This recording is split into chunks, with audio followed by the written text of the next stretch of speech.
আসসালামু আলাইকুম। সন্ধ্যে ৭টা, বাংলাদেশ বেতার, খুলনা। খবর পড়ছে মির্জা নুরুজ্জামান। দেশের অন্যান্য স্থানের মতো খুলনায় আজ আন্তর্জাতিক নারী দিবস পালিত হয়। এবছর দিবসটির প্রতিপাদ্য ছিল আজকের পদক্ষেপ আগামীর ন্যায় বিচার, সুরক্ষিত হোক নারী ও কন্যার অধিকার।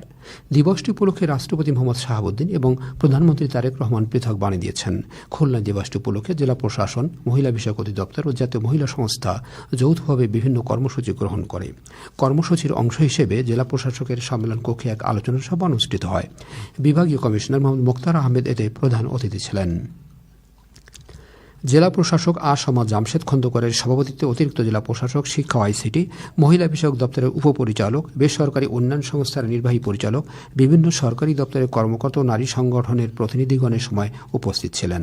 এর আগে বিভাগীয় কমিশনারের নেতৃত্বে মহানগরীর শহীদ আজিজ পার্ক থেকে এক বর্ণাঢ্য শোভাযাত্রা বের হয়ে প্রধান সড়ক প্রদক্ষিণ করে জেলা প্রশাসকের কার্যালয় চত্বরে গিয়ে শেষ হয়। নারী সংগঠন সহ বিভিন্ন শ্রেণী পেশার মানুষ এতে অংশগ্রহণ করেন। এদিকে বাগেরহাট স্বাধীনতা উদ্যানে এ উপলক্ষে এক আলোচনা সভা অনুষ্ঠিত হয়। সংসদ সদস্য শেখ মঞ্জুরুল হক রাহাত এতে প্রধান অতিথি ছিলেন। জেলা প্রশাসকের সভাপতিত্বে অতিরিক্ত জেলা প্রশাসক, রাজস্ব, জেলা পরিষদের প্রধান নির্বাহী কর্মকর্তা, উপজেলা নির্বাহী কর্মকর্তা ও মহিলা বিষয়ক অধিদপ্তরের উপপরিচালক সহ সংশ্লিষ্টরা এ সময় উপস্থিত ছিলেন। এর আগে শহরের কেন্দ্রীয় শহীদ মিনার থেকে এই উপলক্ষে এক বর্ণাঢ্য শোভাযাত্রা বের হয়ে বিভিন্ন সড়ক প্রদক্ষিণ করে সভাস্থলে এসে শেষ হয়। এছাড়া আন্তর্জাতিক নারী দিবস উপলক্ষে এক আলোচনা সভা মাগুরা জেলা প্রশাসকের সম্মেলন কক্ষে অনুষ্ঠিত হয়। সংসদ সদস্য মোহাম্মদ মোনার হোসেন এতে প্রধান অতিথি ছিলেন। জেলা প্রশাসকের সভাপতিত্বে পুলিশ সুপার, সিভিল সার্জন ও মহিলা বিষয়ক অধিদপ্তরের উপপরিচালক সহ সংশ্লিষ্ট কর্মকর্তাগণ এ সময় উপস্থিত ছিলেন। এর আগে জেলা প্রশাসকের কার্যালয় প্রাঙ্গণ থেকে এক র্যালি বের হয়ে শহরের বিভিন্ন সড়ক প্রদক্ষিণ করে একই স্থানে এসে শেষ হয়। সাতক্ষীরা উপলক্ষে এক আলোচনা সভা আজ জেলা প্রশাসকের সম্মেলন কক্ষে অনুষ্ঠিত হয়। জেলা প্রশাসকের সভাপতিত্বে অতিরিক্ত জেলা প্রশাসক সার্বিক ও মহিলা বিষয়ক অধিদপ্তরের উপপরিচালক সহ সংশ্লিষ্টরা এ সময় উপস্থিত ছিলেন। পরে একই স্থানে 10 জন দুস্থ নারীর মধ্যে সেলাই মেশিন বিতরণ করা হয়। এর আগে উপলক্ষে এক র্যালি জেলা প্রশাসকের কার্যালয় প্রাঙ্গণ থেকে বের হয়ে শহরের প্রধান সড়ক প্রদক্ষিণ করে একই জায়গায় এসে শেষ হয়। দারিদ্র্য বিমোচনে জাকাতের ভূমিকা শীর্ষক এক বিভাগীয় সেমিনার আজ খুলনা সার্কিট হাউসের সম্মেলন কক্ষে অনুষ্ঠিত হয়। বিভাগীয় কমিশনার মোহাম্মদ মোক্তার আহমেদ এতে প্রধান অতিথি ছিলেন। খুলনা বিভাগীয় ইসলামিক ফাউন্ডেশনের পরিচালক মোহাম্মদ মহিউদ্দিন মজুমদারের সভাপতিত্বে ইসলামিক ফাউন্ডেশনের সচিব শেখ মুশিরুল ইসলাম এবং স্থানীয় সরকার বিভাগের উপপরিচালক মোহাম্মদ আরিফুল ইসলাম এতে বিশেষ অতিথি ছিলেন।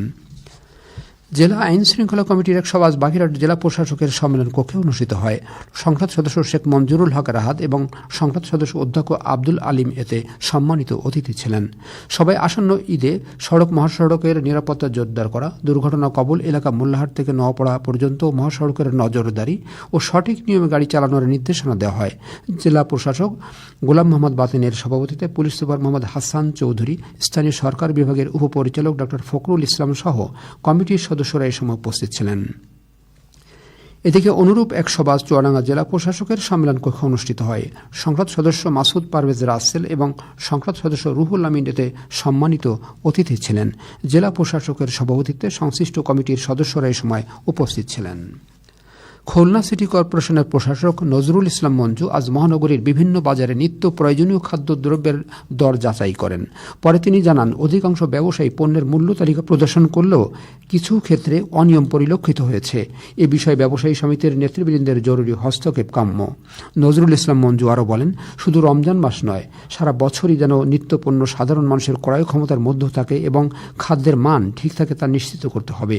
কেসিসির প্রধান নির্বাহী কর্মকর্তা রাজীব আহমেদ, প্রধান প্রকৌশলী মশিউজ্জামান খান, প্রধান রাজস্ব কর্মকর্তা রহিমা সুলতানা বুশরা এবং এক্সিকিউটিভ ম্যাজিস্ট্রেট কোহিনুর জাহান সহ সংশ্লিষ্ট কর্মকর্তারা এ সময় উপস্থিত ছিলেন। খুলনার কয়রা উপজেলার সদর ইউনিয়নে 6 নম্বর কয়রা গ্রামে আজ 30 জন বিধবা নারীর মধ্যে বিভিন্ন ইফতার সামগ্রী বিতরণ করা হয়। জেলা বিএনপির সদস্য, সাংবাদিক ও জনপ্রতিনিধি সহ গণ্যমান্য ব্যক্তিবর্গ এ সময় উপস্থিত ছিলেন। এ সময় প্রত্যেককে 10 কেজি করে চাল, 1 কেজি করে ডাল, 1 কেজি চিনি, 1 লিটার তেল, 1 কেজি খেজুর, 1 কেজি চিড়া ও গুঁড়ো দুধ দেওয়া হয়। খেলার খবর ক্রিকেট। মাগুরার মোহাম্মদপুর উপজেলার ঘুল্লিয়া দাখিল মাদ্রাসা মাঠে 4 দলীয় ক্রিকেট টুর্নামেন্টে SM ক্রিকেট একাদশ 15 রানে JS ক্রিকেট একাদশকে পরাজিত করেছে। আগামীকাল 19 রমজান। খুলনা মহানগর ও এর পার্শ্ববর্তী এলাকার সাহারি শেষ সময় ভোর 4টা 58 মিনিট এবং ইফতার সন্ধ্যে 6টা 12 মিনিট। সবশেষে আবহাওয়া। আজ রাত 1টা পর্যন্ত পূর্বাভাসে বলা হয়েছে অভ্যন্তরীণ নদী বন্দরগুলোর জন্য কোনো সতর্কবাণী নেই এবং কোনো সংকেত দেখাতে হবে না। খবর শেষ হলো। আমাদের পরবর্তী খবর প্রচারিত হবে আগামীকাল সকাল 8টা 10 মিনিটে বাংলায়।